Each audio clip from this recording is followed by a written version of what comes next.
So the cops lost that battle. Why? Because they're fucking stupid. That's why.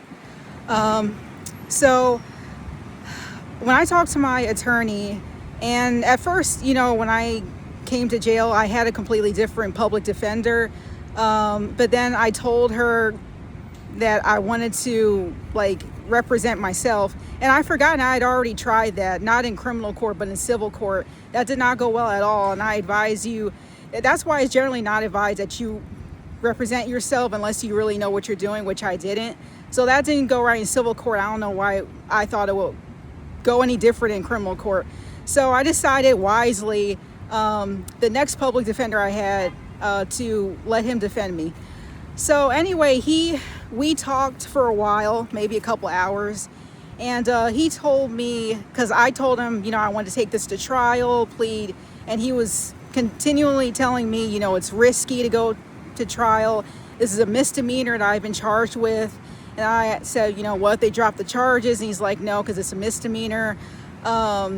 So, at first I was really confident that we were going to win this, but as he was talking to me, I became a little less confident, but I was still somewhat confident that we were going to win, because of, again, the circumstances, which, is very important and matter very much. And so, yeah, I told him, I understand what you're saying and everything, but I'm going to go ahead with this. Once I stick to something, I stick to it. And so, yeah, he told me that, if I'm convicted, that I could get up to 2 years in jail, one year for each charge. And so, that's 2 years of my life that I can't get back, for something I have little to no control over.